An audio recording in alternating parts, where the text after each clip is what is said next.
Pansit ang isa sa mga paborito ni Ate Kalika Vlogera. Pansit ala Tisoy Marvin, salamat kaayo. Salamat kay sa naghatag kalamay from Bohol, from Kapitan Butsoy and Ate Jima. Ganahan kayo ang all aning kalamay from Bohol. Basta tamis favorite gina sa all. Hola, como esta? It's me again, Ma'am Kay Vlogera. For the vlog na naman ng persona and for today's istorya. Mangantayon, mamahaw kita. Anira ka simple atong kinabuhi diri sa probinsya. Saya na naman ako for today's video. So ganahan kasi Ate Kalika ng oats, tapos kalamay pagyud, tapos napagyud pansit, tapos napagyud french fries, tapos napagyud beef flow para sa pamahaw, diba?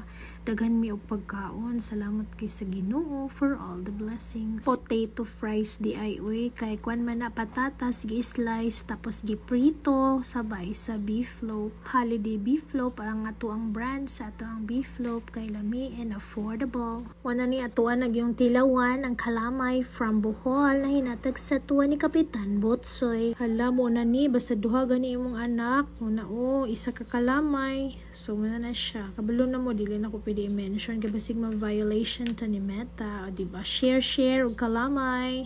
O diba wala ka tiis si Ate Kalika, iyan nagyong gikinamot, kitilawan nagyod. Ang ka-super yummy.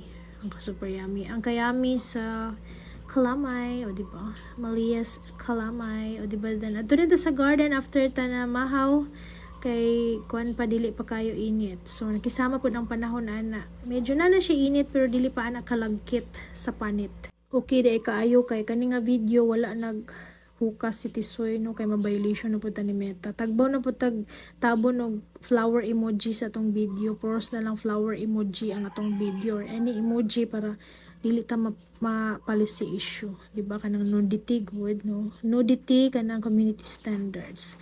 So muna siya update sa atong ampalaya. So ganahan ko everyday mag-video ani samtang wala pay klase, no? Kay malipay man ko ani mag-video kaning daghan og kinabuhi mabuhi, di ba? Char. So kinabuhi ginubuhi ang atong mga tanom. So green thumb gyud ay si Tisoy ug si Ma'am Kay Vlogera. Salamat kaayo. Pero akong tanom diha kay Gabi, alugbati and sibuyas dahon na gyud. Ang nigama amping gyud na nga garden is si Tisoy Marvin. So kita support ang tanan palitag twine, then malihog tag yuta sa kay Nono, and then nag-assemble na dahil nilang duha. O diba? Kay kuan man na male power mo gud basta mag-garden, diba? So bantay bata 163 muna si Ma'am Kay Vlogera. Videographer and then tigsugo. Char. Kusog kay tamanugo, diba? So si Tisoy Marvin / chef, cooker, rice cooker, tapos gardener, tapos driver, and etc. And then muna na siya, ihan ang gitamnan to mga empty na mga kaang o mga kaang diha basta plastic, mga lata sa gatas ni Amara, Little Amara. So mahal kay na nga gatas, no. Sana siya no Tremegen to 1.3 gamay lang kaayo, wala kabot isa ka kilo. So muna siya daghan kay ito siya kabuok. So nag-video jud ko kay para ebidensya nga videographer ta diha no, videographer si Ma'am Kay Vlogera.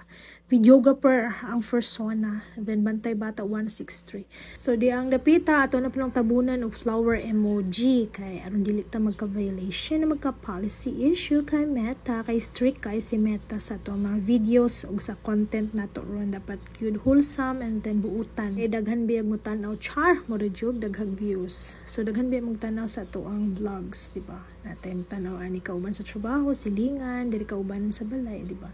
So for the kaon og kanang good buwa si Ma'am Kay Vlogera, ni gipatilawan ako kay BBC Carlos, ipatilapan ako gamay. Tilap jud no. Ako yung gipatilawan saya para di pud siya maignorante. O di ba inana nga tubangan sa tong balay, di ba? Then nanulod na dayon ta kag gipang-igang na ang duha ka bata. So sila nagdula-dula diri sa tuang sala, o di ba? So isa lang ilahang small nga bangko. Ang kanang nga bangko is dugay na siya no mga magkuha na 2 years. So strong gyapon ng bangko ni Ate Kalika. And then wala na ko ka full video sa mga ganap nila dili sa kusina kay nanago na mga kwarto ani kay akong gipatulog ang duha. And then nagkuha na sila, luto na sila biko, and then among paniud to ana is adobo sa gata nga kana gud tiil sa manok. mangantayon sa tong paniudto mga on pud ta og biko. Thank you.